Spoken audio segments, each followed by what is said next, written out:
Okay, hello everyone. Welcome to the third week in, day 30, I believe, of our lockdown, if my count is right. I thought I'd do something a little bit different. As you can tell, I thought I would do something of a throwback and take Dr. Swivel out of mothballs and put him to work. He seemed to be getting a little bored. Not that I personify machines or robots or anything like that. So I thought I would do it a little bit different tonight, just to change it up, make it interesting, probably be more, I don't know, entertaining, I doubt. But so let me give you a little bit of a idea where we're heading here. This week we're going to be doing Kubler-Ross's material. And we will, I also put up a voice thread that you can get credit for just watching it. If you want to comment on it, you're more than welcome to do so. It is a longer version of the brief interview you will hear in this presentation. And you just get a feel for Elisabeth Kubler-Ross and what she's all about and how she thinks. She thought very deeply about things. Because she talked to people that were dying, and that impacted her perspective on life. And so one of the quotes that you heard, she refers to even in this interview, in terms of if we're going to act and believe like or live life like we're going to live forever, then what impact is it going to have in terms of contributing to our sense of purposelessness, and also just meaninglessness. Now you might say, well, that's kind of dramatic, isn't it? And I said, no, not really. As we've been kind of developing throughout the semester, the idea here is that death and life are intimately connected, and they form the most ultimate of contrasts between the other contrasts of our lives: joy and sorrow, and happiness and sadness, and emptiness and fullness, and all of those things. And death and life are the ultimate kind of punctuation points on everything. So we're going to walk through Kubler-Ross's material now, and you will get to hear a brief interview after I'm done with all these announcements. And then we'll walk all the way through it from beginning to end for this particular lecture. And then I have another video vignette like I've been inserting into these at the end of this. Another person's perspective, a male's perspective about it.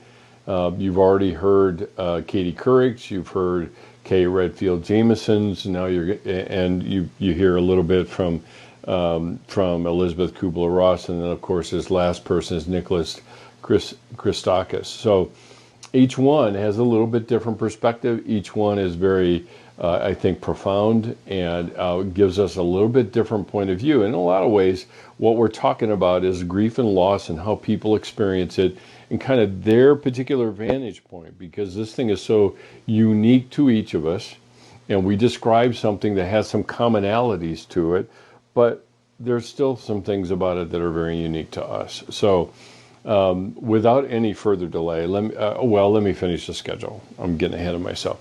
So we're going to do Kubler-Ross this week. Next week, we're going to be doing the my model that I've developed over the years. It ends up being a synthesis model.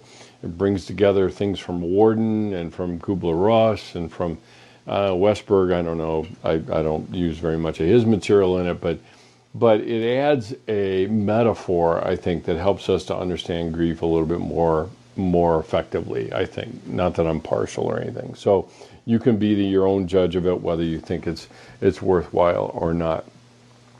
Then the week after that is the last week of the semester. We are 2 weeks in. We are 3 weeks left, and so we just are getting our sea legs underneath us in terms of trying to do this online thing.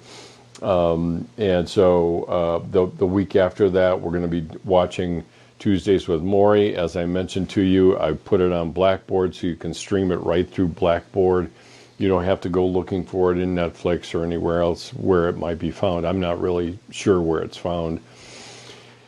And that's that week you'll have your reaction paper and you will have your final journal entry, and it's designed for you to look back over the semester.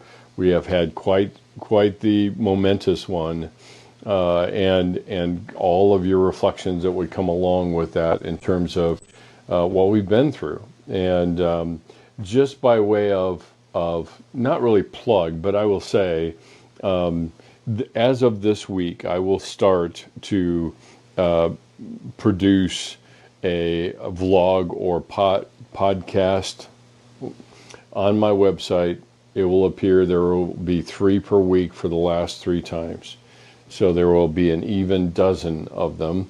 And I will be reflecting on some of the things we have talked about, that you have said in your journals, that I have some words to say.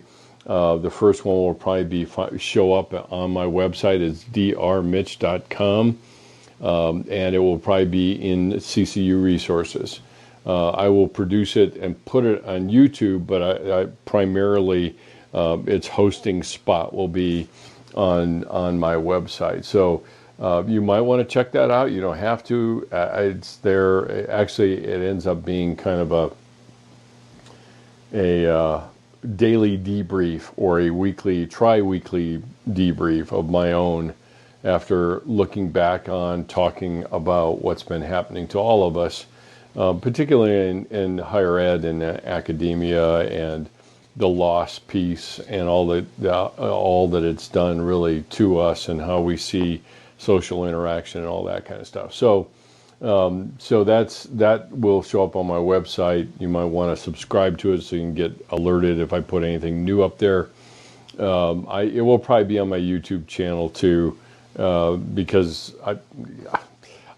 quite honestly, guys, I'm not real sure why anybody would want to listen to it. So making it public, I'm a little queasy about.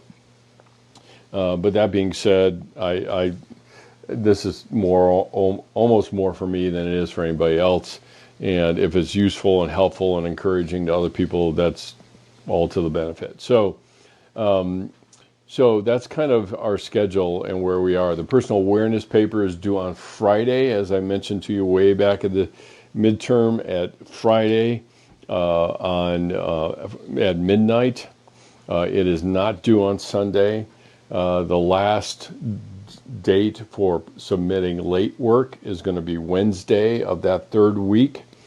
Or Thursday of that week. That would be our last day of class, so therefore that would be the last opportunity to turn in any late work, late journals, late whatever. So now you get too far out, 4 weeks out, like for example, if you didn't do the midterm and you decide I'm going to try to get some credit out of it, you're only going to get 50%, and I'm not going to read it.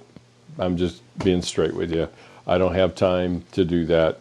And I'm not going to give you excuses or anything like that. I just will not have time to do it.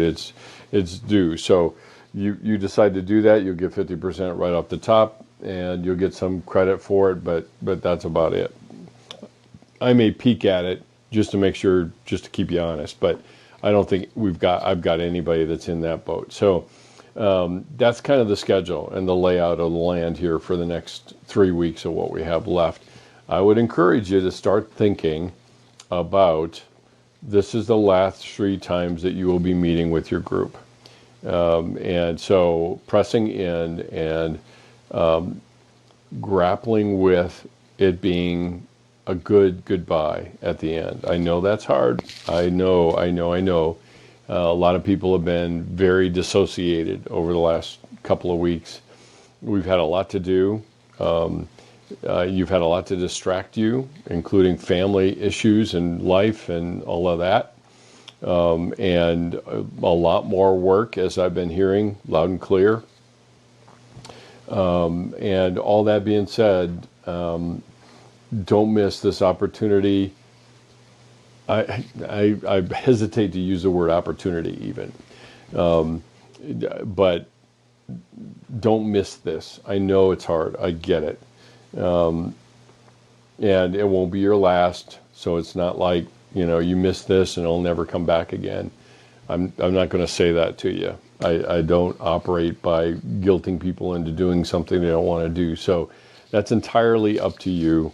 But I would encourage you to make it a good one. And like I said, we'll have rolling meetings throughout finals week.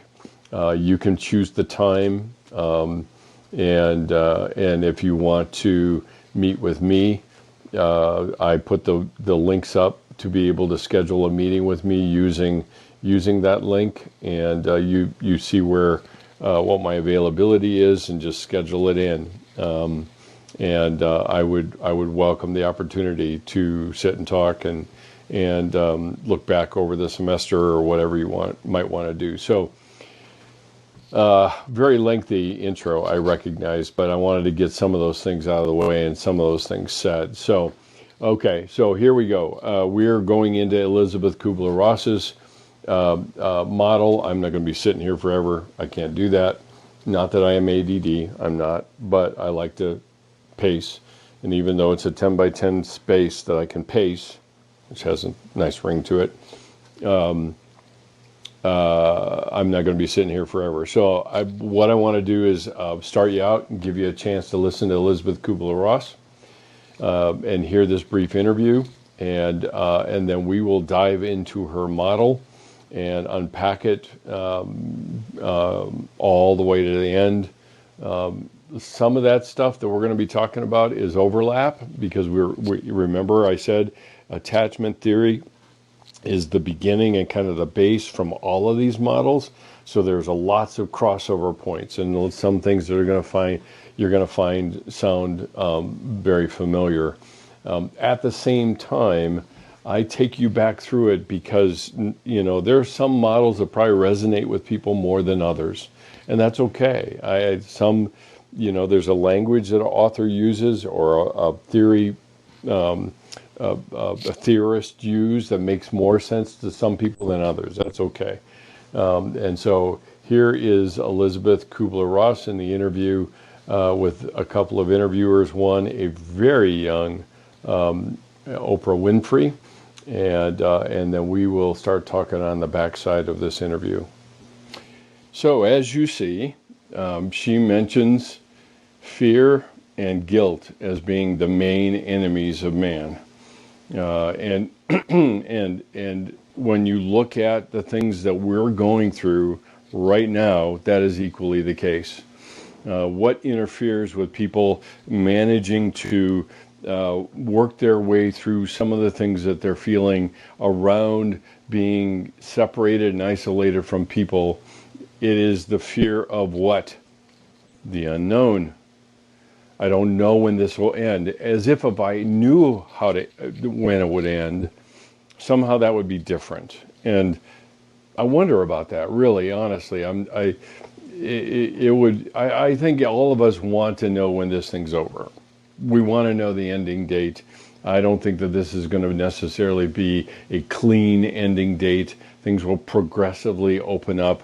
But just because we know the end doesn't necessarily change what we're doing right now.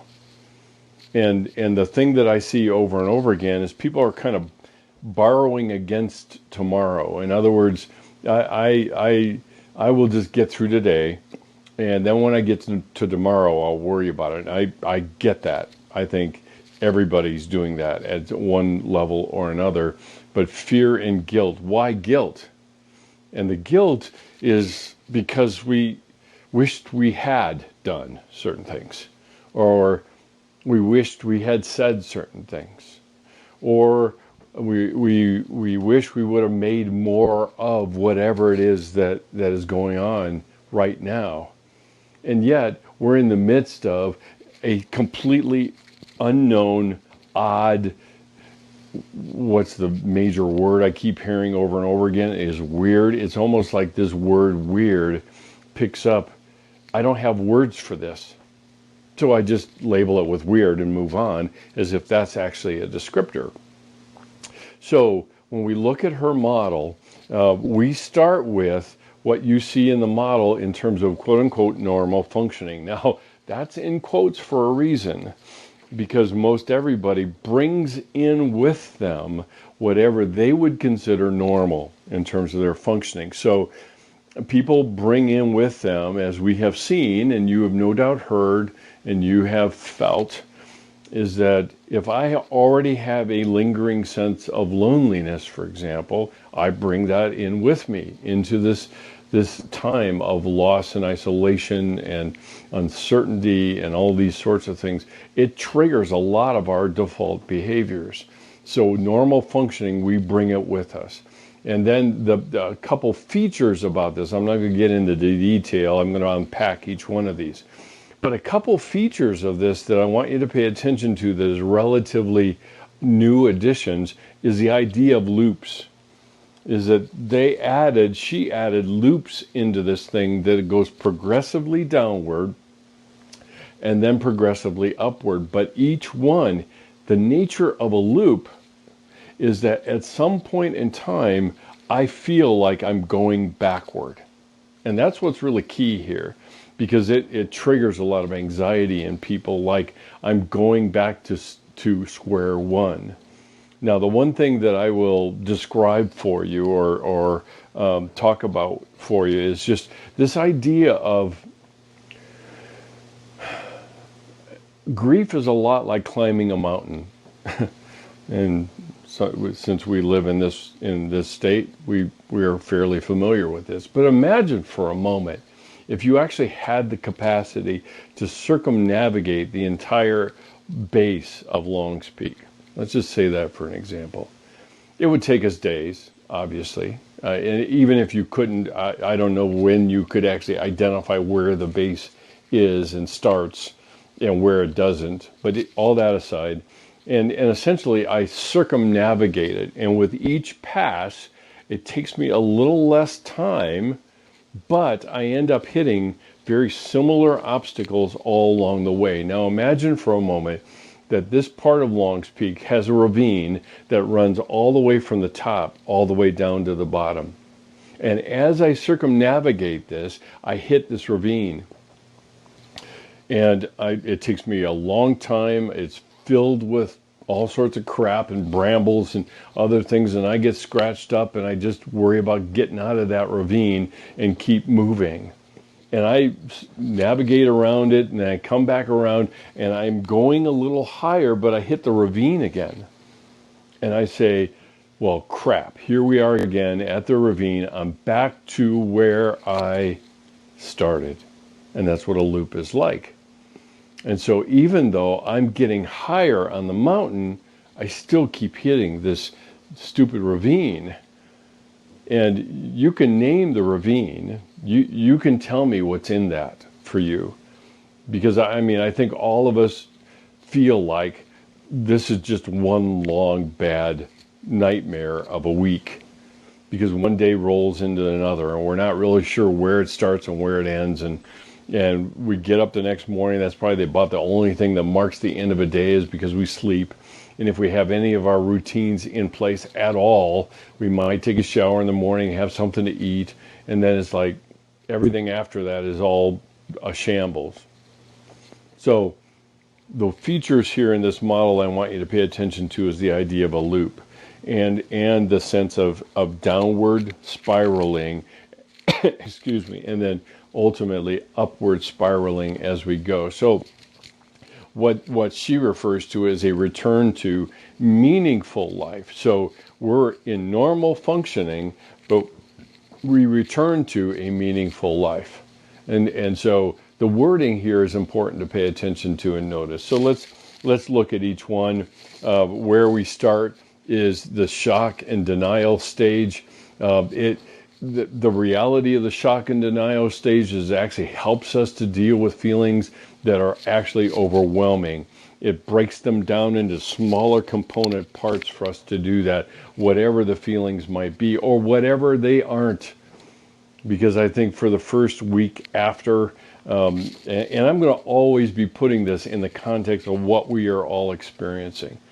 But what we all felt at the very early stages, the very early days after y'all went home, got settled in, or settling in, it gave us time to reflect. Now, some people didn't, And if people were already binge watching in Netflix, they probably still are binge watching now. But it helps us to deal with things, with feelings that are really quite overwhelming, and we don't want to think about it. So the denial that we experience is not the denial of the actual event.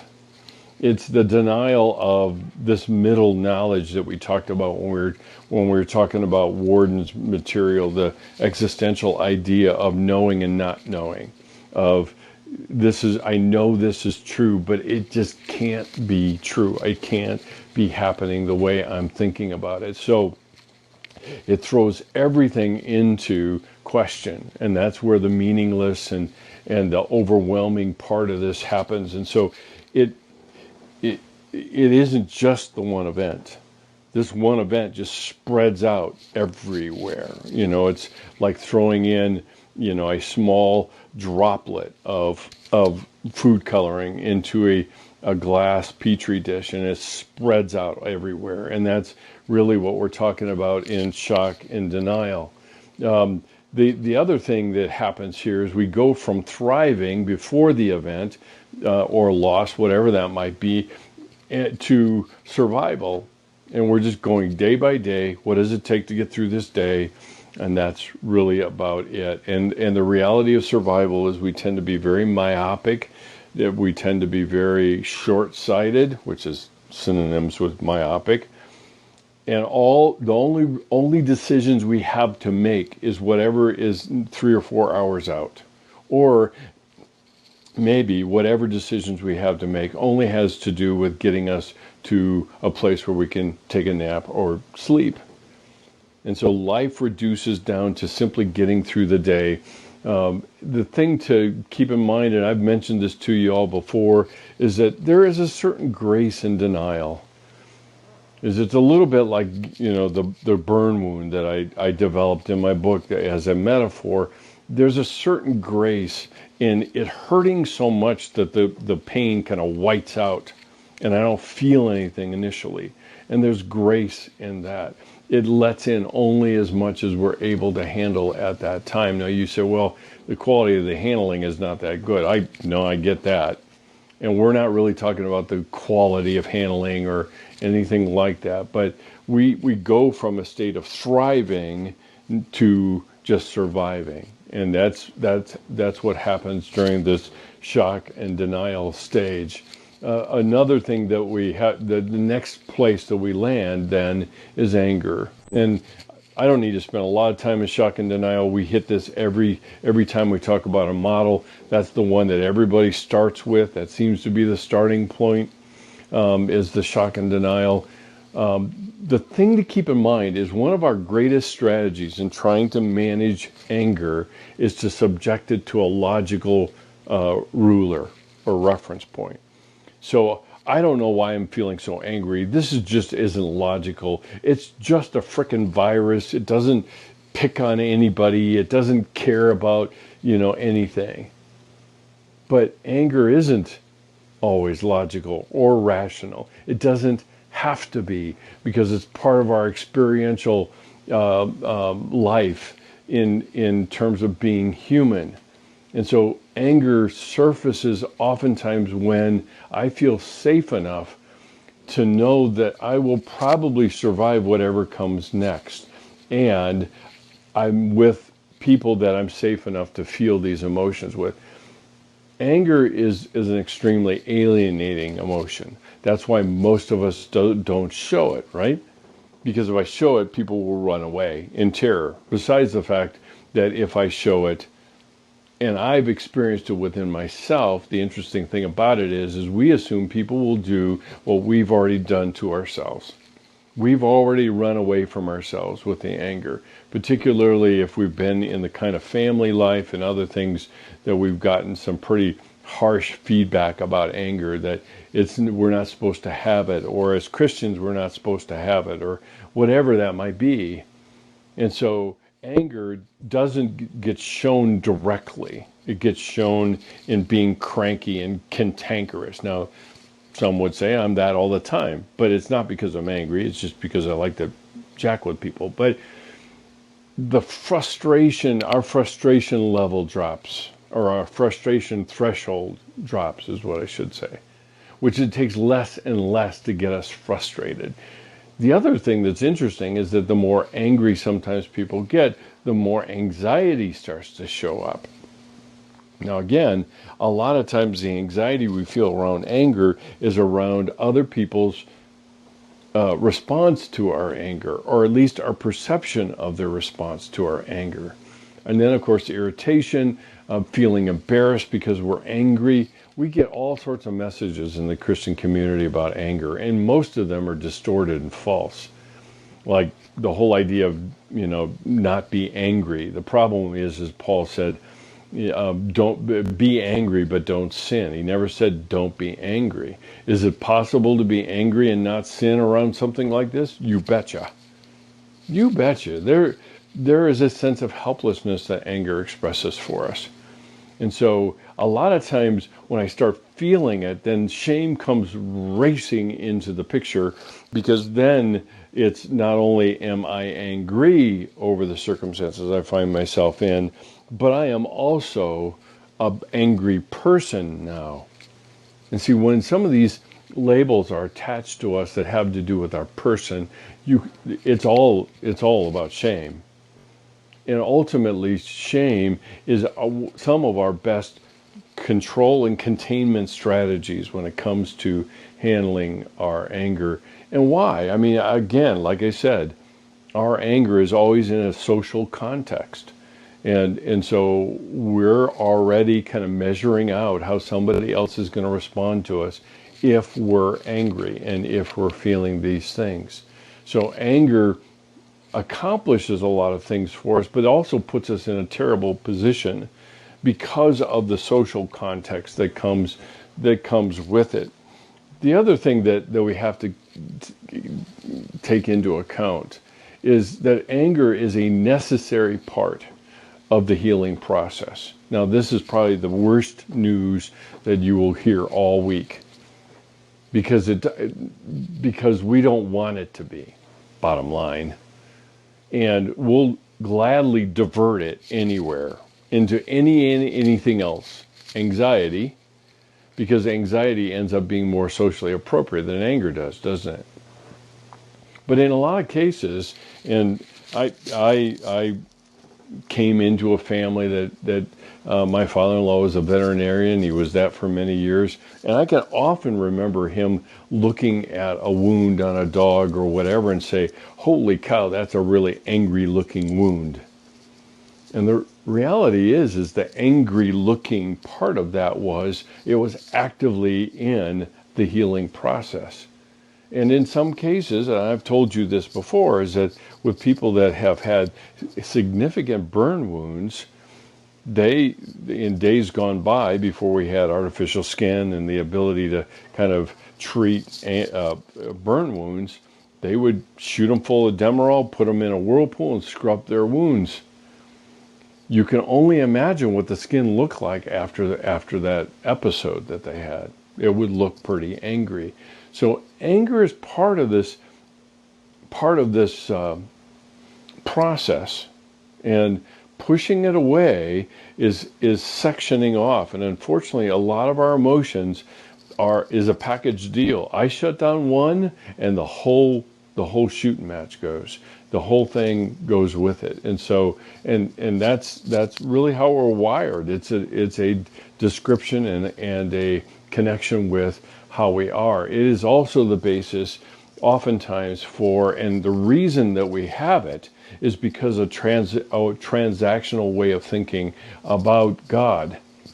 Is that, look, I kept up my end of the deal. The problem is with what we're in right now is if everybody is saying this, I kept up my end of the deal. I washed my hands. I had good hygiene. I coughed into my elbow, or I don't think people all were wearing masks or anything. But I did my end of the deal, and I'm still confined. So why is it that I have to get punished because of other people? And we do that with God all the time. It's like, I did my end of the deal, God. I shouldn't have to be going through this stuff. And it fuels our anger. And that's very much a part of that. You see that with Job. in his arguments with God. You see that with a lot of the Bible characters, and they're not characters; they're real people that feel things just like we do.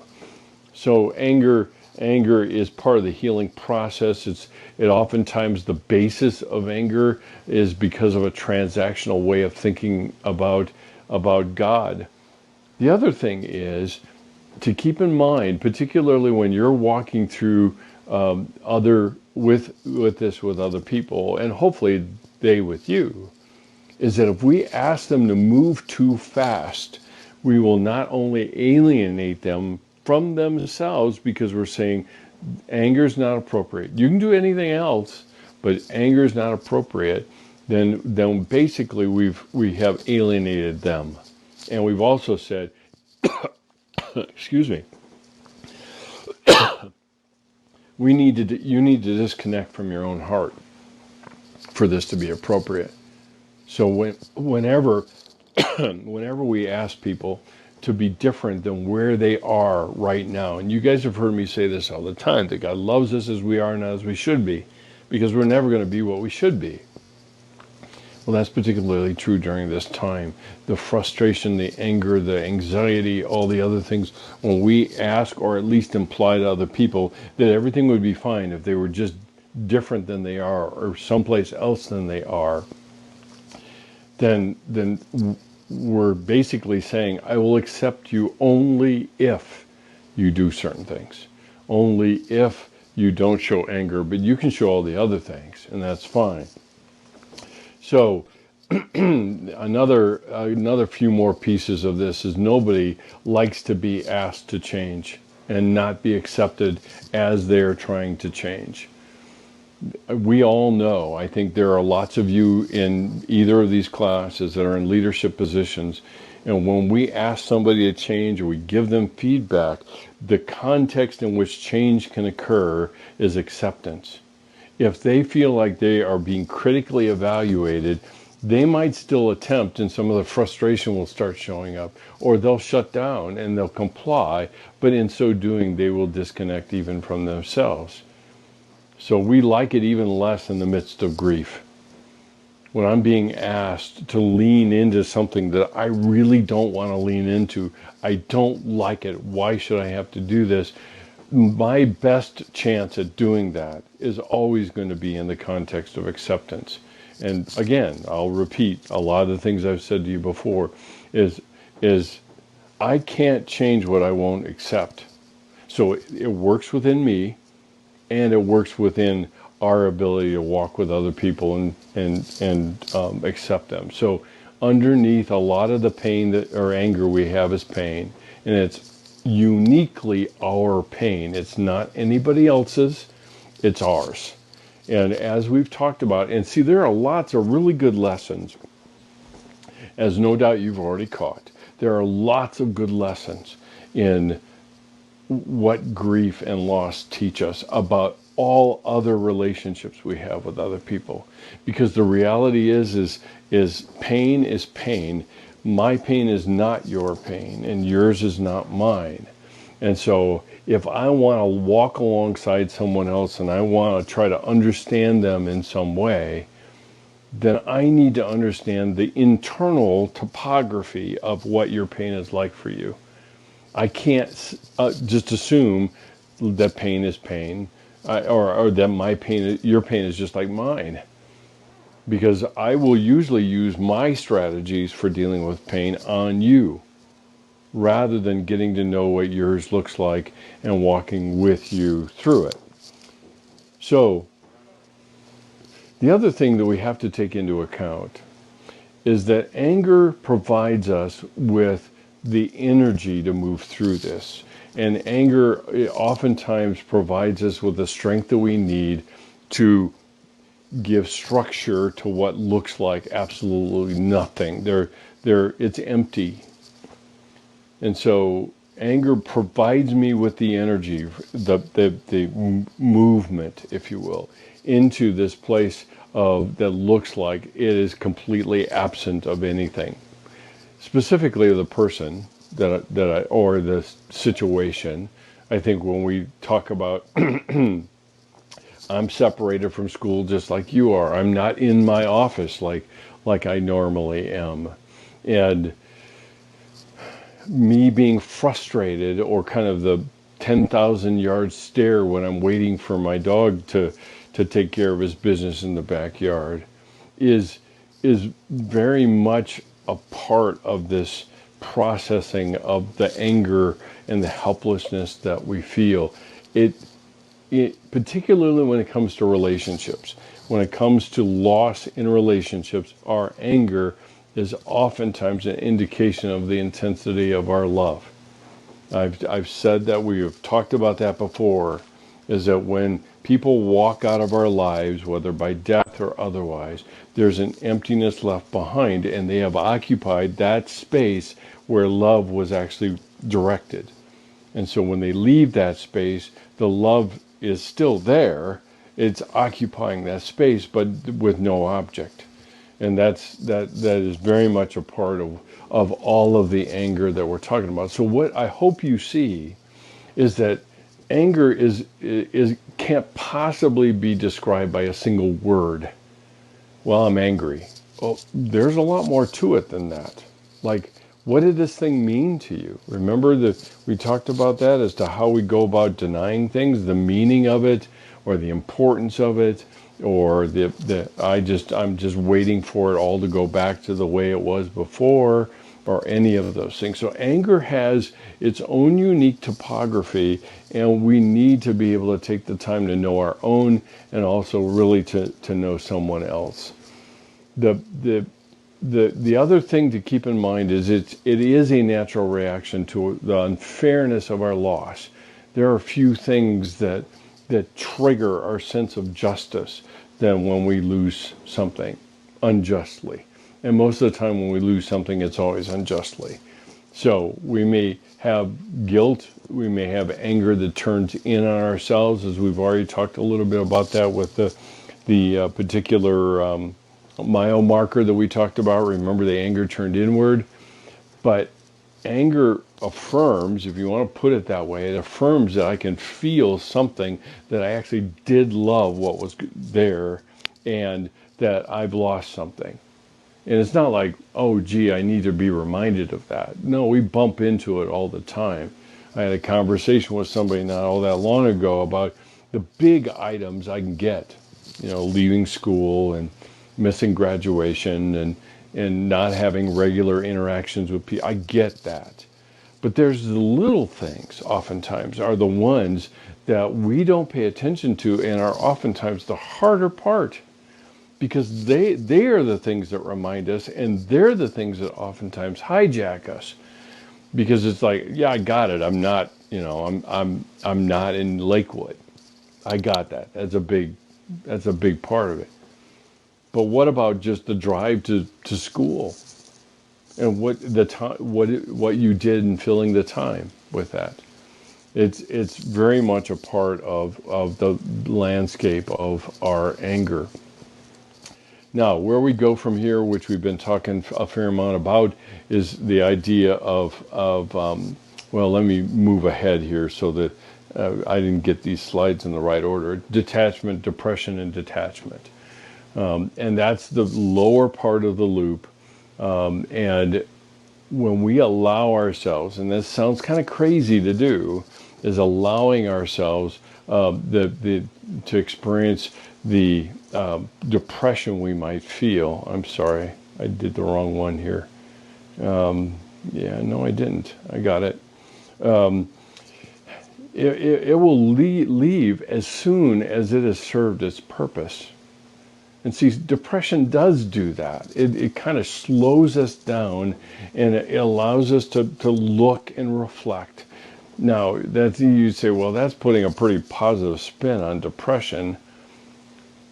But within the context of grief, that's what it is. And it may return from time to time. That's completely understandable. But it is how grief works, and that's why so often people get confused about the nature of grief and depression and anxiety. And see, we have so many things that are overlapping with one another, And that's with this depression or a detachment, feeling overwhelmed, the meh kind of feeling or blah kind of feeling, the lack of motivation. That's been a constant conversation at this household. It feels like I'm walking through concrete, trying to summon up the motivation to keep moving. And this pervasive sense of helplessness that goes on around this. So others around us see this lethargy and want us just to get back to normal. And it's every bit as important a part of this process as the anger is. And again, like I said, we've mentioned this already before, is that depression oftentimes ends up being anger turned in at myself, and I get attacked by the if onlys and should haves and so forth. So we allow ourselves to feel this. It is very much of an appropriate response, and we will return to it if we cut this one short. And that's true for all of these. We talked about that in Warden about how we can sabotage these things, and that's same thing is true in Kubler-Ross's thing. So now let me walk back here to the bargaining and the bargaining and the dialogue part of it, the next step up. So now we're starting to climb out. And there still is a loop in here that we have to talk about, but we oftentimes will get lost in this maze of if onlys or should haves or could haves and kind of reinterpreting reality, reinterpreting the relationship. And in a sense, it's we're trying to reweave reality, and we want it restored, and so we do it with our if onlys. We want to go back in time. We want to redo things and kind of watch it happen again. And so there's always an if only, and guilt, as this says, guilt is often bargaining's companion. Because if I do the if only, and the answer is I did something wrong, and if I had done it right, we wouldn't be in the situation, or I wouldn't be in the situation I'm in, then there, I feel better. But do I?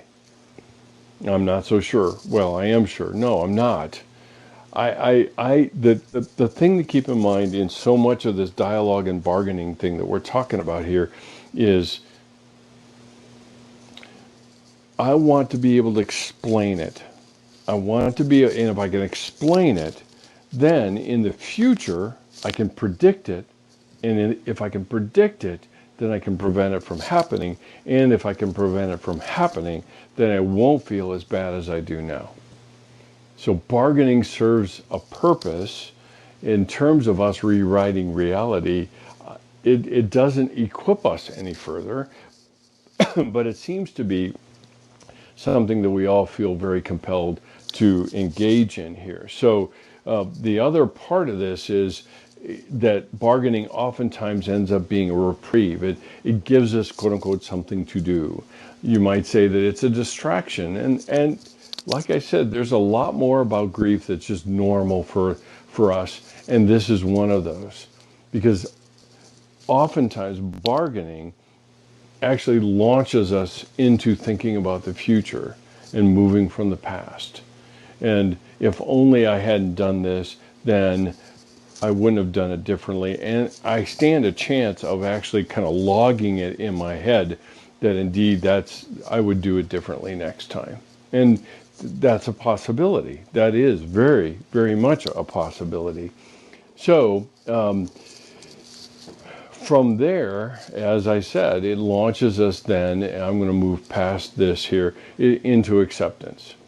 And this stage is about accepting the reality. Now, if you remember when I talked about genuine grief and then resolution, in genuine grief, we struggle less with reality.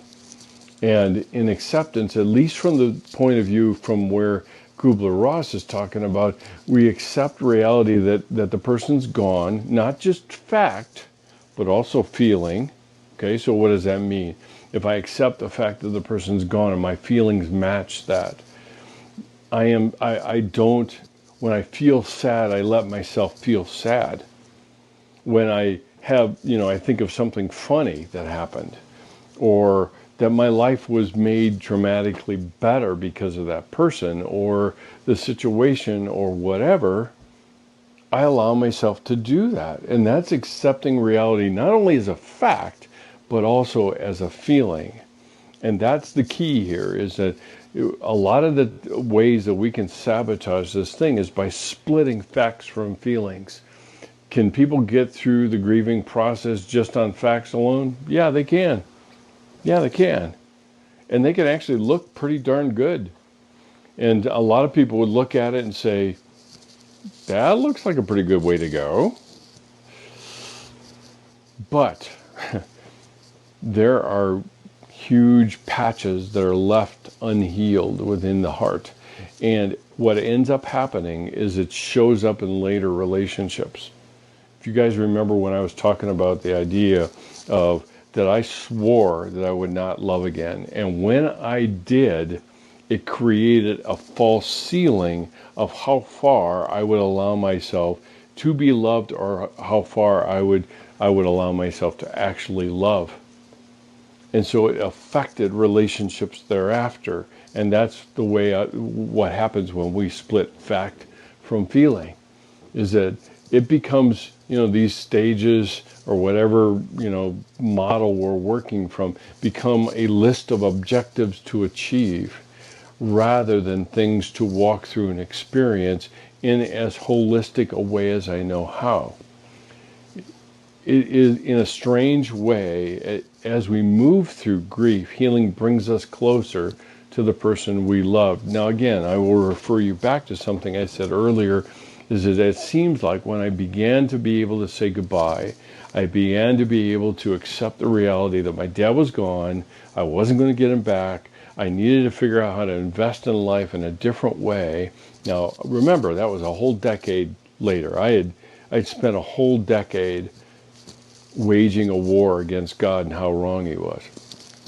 But when I finally got to that point, then I actually had memories come back that I thought were just permanently gone, because I wasn't fighting them anymore. I wasn't trying to choke them off so that I didn't feel anything. And see, the key of grieving well is grieving integratively, completely, holistically. And both of those, if you want to think about it, let me put my pointer thing down here for a second. If you want to think about it, it's a little bit like two tracks, but we move along these tracks at different rates. So the facts and feelings, what happens over time as we move through the grieving process is one might get ahead of the other, one might lag. And as I continue to work through this without fighting and demanding that they go exactly at the same pace, before too long, I will find some synchronicity in this, and I begin to move forward together, together in all ways possible, together as an integrated person, and together with other people that are in my life and so forth. So acceptance is obviously an important part of this, and comes along as part of what we have to talk about. Acceptance is and some of these things don't need to be said because I've said them very much a lot of times before. It's not the same as liking nobody's asking you to like a situation that's bad. There's nothing about this whole situation that is good, about being isolated and quarantined and separated and all of those things. There's nothing good about this at all. Most of what we're being told is that if we engage in the preventative measures that we're being told we need to engage in, we will shorten the period of time. But that's little consolation for where we are right now. So it's very much about acknowledging all that has been lost and learning to live with that loss and allowing there to be a space in my heart for that person that has been lost. I don't have to expunge all the records. I just leave the space for the person to do that. So I allow the space to be there, but I withdraw the energy that I've spent all of this time in grieving or resisting grieving, and reinvest it in other things, in new life and new relationships and things like that. Will I be assaulted with this sense of disloyalty? Yeah, probably. I will. It is an opportunity, actually, in some respects, maybe a begrudging one because I'm not real crazy about the idea, but it is an opportunity to go back and just check the wound out and see how the scar is healing, because that's the metaphor we were using, and see what else I need to do. And sometimes there are things that I need to talk to somebody about, or I need to journal about, or the other thing is actually during this time I can pull out the things that would normally have created a really dramatic reaction, like music that was connected to the person or the situation or anything like that. For years after I crossed this threshold of accepting my dad's death and so forth, and we moved to Colorado, and I would go to a conference in Northwest Indiana, actually Northeast Indiana, and it would force me to have to come through. I would have to fly into Chicago O'Hare and get a rental car and drive out to the place that was on the other side of Indiana, and I would make a point of taking an extra day just to revisit my boyhood haunts.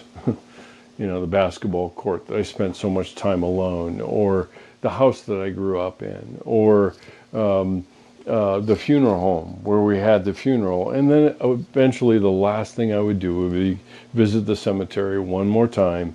And it was another goodbye, but it wasn't a bad one. I mean, to some degree it was I know nobody's there, but it was for me to reweave and continue to reweave the old reality into the new one that I was now in. And that's part of this return to meaningful life. We feel empowered. We feel a sense of security. We feel we feel like we've reestablished, maybe even rebuilt a sense of meaning in terms of what we do. And I will tell you that coming to CCU wasn't a nice clean ride when I came here, and that's been 13 years ago. When I came here, I was still really angry because I had felt like God had just abandoned me, and there was something wrong with me because I couldn't do ministry in the church.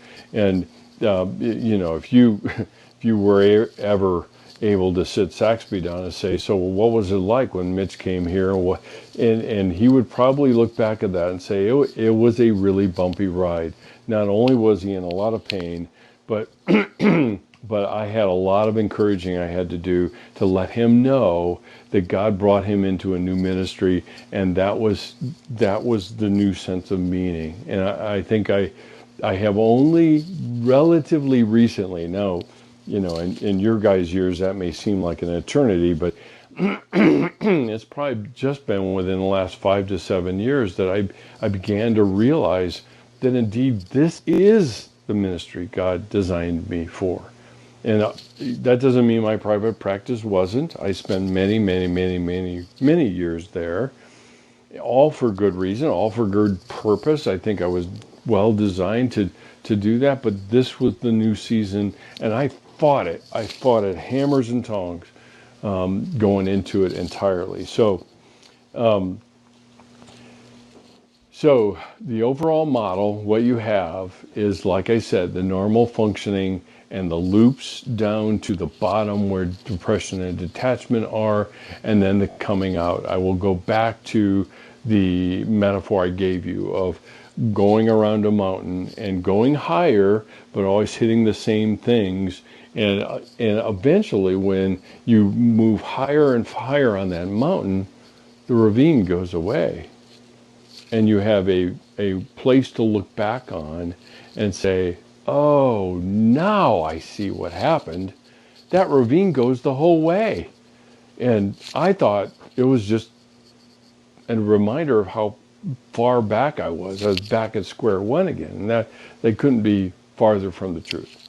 So there's the model. Now, let me introduce you to Nicholas Christakis. He has a unique perspective, again, on grief from another person's perspective. And I just thought I would just kind of land this plane with allowing you the opportunity to hear from him about what grief is like from his vantage point. I'm not going to come back after it's done. So once you see the slide for the class that we started with, you'll know that the presentation or the lecture is over. So I hope it's been helpful. I hope that you have enjoyed some of this, and we continue to kind of survey the landscape from a little bit different point of view each time, and it gives you a little bit deeper understanding of what it is that we're all experiencing and going through. So here is Nicholas Christakis. Love you later, bye.